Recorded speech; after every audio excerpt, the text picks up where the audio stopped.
generosity, interdependence, justice, transformation, pluralism, and equity with love at the center.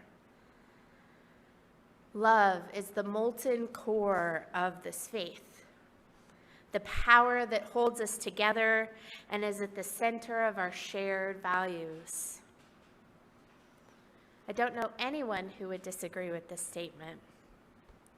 Some of you may remember in November, we discussed the Article 2 Commission and the work that the Unitarian Universalist Association, that is all of us, are doing to consider updating our principles. And for those of you who don't remember or weren't with us that day, here's a quick summary. The principles and sources of Unitarian Universalism are outlined in our bylaws, specifically in a section called Article 2. Our bylaws call for us to re-examine that section and consider possible changes every 15 years. So about 2 years ago, the Unitarian Universalist Association Board established the Article 2 Commission. After 2 years of study in which the commission solicited over 10,000 pieces of feedback from UUs across the United States, they noticed a few things. One of the most significant was that many Unitarian Universalists named love as central to their faith. Yet love isn't mentioned anywhere in the current version of Article 2. The 7 principles that we affirm and promote. So the commission developed the draft statement of values that Irene read for us.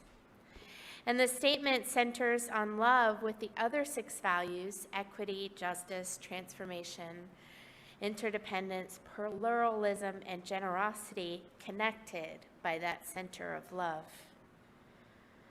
The commission also noticed that many current UUs only remember our 1st and 7th principles, the ones about inherent worth and dignity of all, and the one about the interdependent web. And as a result, we tend to give those principles more weight than the others in a way that is very common to us as human beings. That might be why Reverend Paula Cole-Jones, a member of the Article 2 Commission, has wished that each time we read our values, we might start with a different one, so that we're reminded that each one is as valuable as the others. We'll have an opportunity to discuss our thoughts on the current draft after the service. No pressure if you want to get home and get set up for the Super Bowl. Totally understand. The Chiefs are going to win after all. I'm from Kansas. They made me sign a contract to say that. While the commission has formed and submitted their final draft to the Unitarian Universalist Association, this is still work that we do together, as over 150,000 individuals making up more than 1,000 UU congregations in our tradition. Congregations will have the opportunity to submit amendments, and this summer we will send delegates to General Assembly who will vote on the final language. And if it passes this initial vote this first year, there's another vote a year later. It has to be confirmed twice. So you'll have an opportunity to talk to one another after the service today, but also again and again over time. But for now, I want to talk about some of the lessons that this process offers us as Unitarian Universalists. As we have been engaged in discernment about the ideas that are for many the core of our identity as UUs, there's such a deep mix of feelings rippling across our association. Some people are afraid. What if we lose what is most important to who we are? Some are angry, feeling that what they value is being threatened by leaders that don't represent them or share their values. Some are excited, seeing this as a path to the future of our tradition, a way to be responsive to a world in need and our call to who we truly are. And many of us, including me, are experiencing a blend of these responses. And despite all of this, we are still moving forward in our exploration. The Commission still sought out all that feedback, and the board will continue to be open to responses, including those amendments that I mentioned. Regardless of whether we adopt a new version of our Article 2 statement, the process itself has already changed us as Unitarian Universalists. It has called us to deeper conversations, and it has revealed a common commitment to love that has emerged in our faith tradition despite not being in our current statements. It is a hard truth that centering love can sometimes invite conflict, as we do things differently than some would want or hope for, as we take risks born from that love. But so often the journey itself is worth it. So what does it mean to hold love as the center, the molten core of what we do? This is one story that sticks with me. Just a year ago, near Dallas, Texas, a Jewish rabbi was taken hostage. The Dallas area clergy of different faiths had a habit of reaching out to one another in friendship and when there was a need. The hostage taker was Muslim, so the local imam volunteered to come and try to help defuse the situation. A Protestant Christian minister stepped in to talk to police so that the imam could show up without any police getting nervous. The Catholic Church offered space for everyone, including the police, to gather. And when the rabbi's family arrived, they were comforted and cared for by two Pakistani Muslim women who were friends with the family after they met in the interfaith group. The situation resolved well, and all of these people were drawn together because their faith didn't create a barrier. Indeed, it taught them to love one another, even amidst differences. The choice to love is central to any journey of faith. Philosophers and theologians have reflected on this throughout history. And I've shared parts of David Wyatt's poem, Self-Portrait, with you before, but I want to do it again because I find them so powerful. He says, "It doesn't interest me if there is one God or many gods. I want to know if you belong or feel abandoned, if you know despair or can see it in others. I want to know if you are prepared to live in the world with its harsh need to change you. If you can look back with firm eyes saying, 'This is where I stand.' I want to know if you know how to melt into that fierce heat of living, falling toward the center of your longing. I want to know if you are willing to live day by day with the consequence of love. I want to know if you are willing to live day by day with the consequence of love." My friends, I've heard people say that Unitarian Universalism is an empty faith. And even among us UUs, it isn't uncommon to believe that you can believe absolutely anything you want and be UU. That there's nothing that really holds us together. Some people say it's easy to be UU. But the truth is different. This is a difficult, demanding path.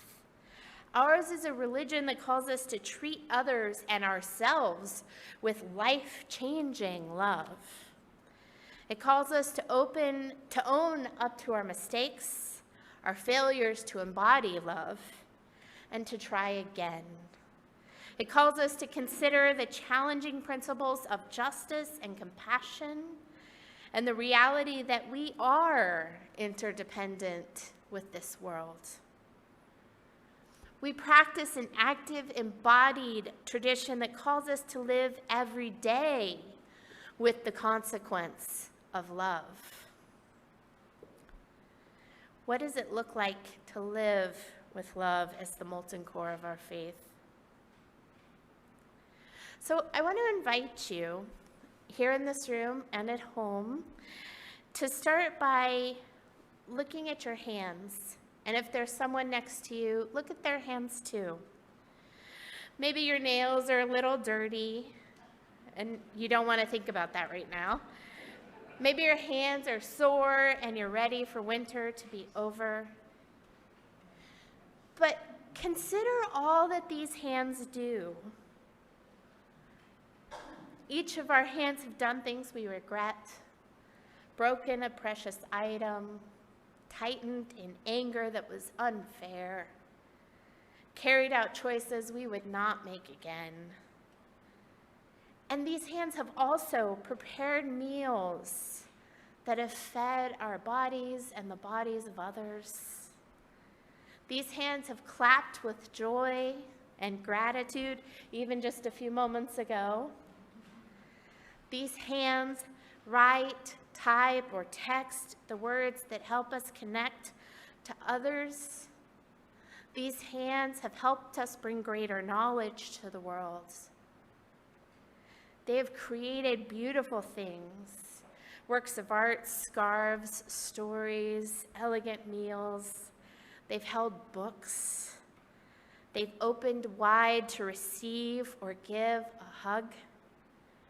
They have given gifts. They've opened doors to allow people to enter in. There is beauty in these hands, in your hands, in our hands, and in the opportunities they offer us to live love into the world. And yes, even seemingly simple acts make a difference. We often get the idea that the power to transform the world lies in the hands of a few standouts, those who have the time and energy that we don't, to devote everything to the work, to lead a movement, to take a headline-grabbing stand. And while the importance of such actions for justice cannot be discounted, the practice of Unitarian Universalism is even more demanding than that. We call ourselves to a radical, life-changing, life-saving, everyday love. This is the love that lives in the everyday action of pausing to hold the door for another, of extending the hand of friendship, of reaching out to offer a hug to a person in need, of caring for an animal, and even in loving care of your own self, your body, your soul. This is where radically transforming acts begin, in the moments of connection and relationship we have with all other life on this beautiful planet. This is the kind of love illustrated in Cheryl's lovely book, where the little girl goes and listens to the dragon. And then listening, she truly sees the baby dragon. And then the people in town, they don't ignore what she comes back to say to them, as we so often do with children in our culture. They hear her. And through her seeing the dragon, they see the dragon and decide to come together to meet the baby dragon's needs. The kind of love we call ourselves to doesn't just ask us to go out to a protest once in a while and then go home. It asks us to embody this faith that holds the principles of justice and compassion, that honors the relationships humans have with each other and the world. It asks us to live lives of radical kindness in every moment. such a demanding faith. And in so many ways, an impossible task. Along the journey, we will be confronted by our own human limitations. There will be times of despair, threats to our siblings in faith against Muslims and Jews in particular, the whirlwind of change with threats to our very lives by gun violence, threats to our democracy, and more. Fear and helplessness can become a heavy load to carry, and our hands will get tired. They will feel weak. And it's when we feel this despair, when we wonder if love is enough to transform this world, it is in this moment that we need to reach out to others. It is in coming together to journey alongside others that we can be reminded of what love looks like and the power that it carries, and we can be renewed. As Albert Schweitzer says, sometimes our light goes out, but it is blown again into instant flame by an encounter with another human being. When we approach our lives with love, we are open to encounters with our own best selves. We offer renewal to others on the path, and we in turn are renewed. It is in that space we become open to the possibility that what we have to offer the world matters in ways we will never know or understand. On my first visit to the Unitarian Universalist Fellowship in Topeka, Kansas, my first visit to any Unitarian Universalist congregation anywhere, I sat next to a woman who was knitting. And as the service continued, she was working on this beautiful, fuzzy purple scarf. And I was impressed and complimented the scarf and her skill. When I came back in a week, maybe it was 2, she gave me this fuzzy, soft purple scarf. She had met me once. And it was a completely unexpected, overwhelming gesture of generosity. I mean, it would have taken me a week or 2 or 6 to knit the thing, so. And I've cherished that scarf as a symbol of transformative love and hospitality. When I told that story as a part of a sermon years later on a visit home from seminary, she came to me after the service and told me she didn't remember that at all. But what was even more remarkable was how many people approached her after the service to tell her their own stories, to remind her of powerful hugs, of kind words, of meals, of conversations that made a difference to them. They and she were living the consequence of love. Where have you encountered the consequence of love? And where have you chosen to live with love as your core? Before we close, I want to offer you the words of the former Unitarian Universalist Association president, Peter Morales. Because love cannot keep silent, we will bear witness. Because love reaches out, we will join hands with our partners. Because love is sacred, we will worship together. Because love delights in friendship, we will celebrate together. Because love opens us at the core of our being, we will learn, we will be moved, we will be changed. Because love is strong, we will prevail. Not today, and maybe not next week or next month, but love is stronger than fear. Love is stronger than hate. Love is not afraid. Love is tough. Love endures. We will prevail.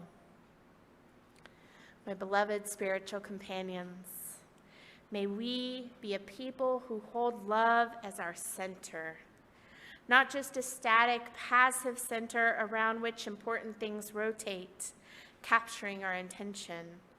May we hold love as our molten core, a center of our faith that is moving, fluid, hot, and alive. Blessed be.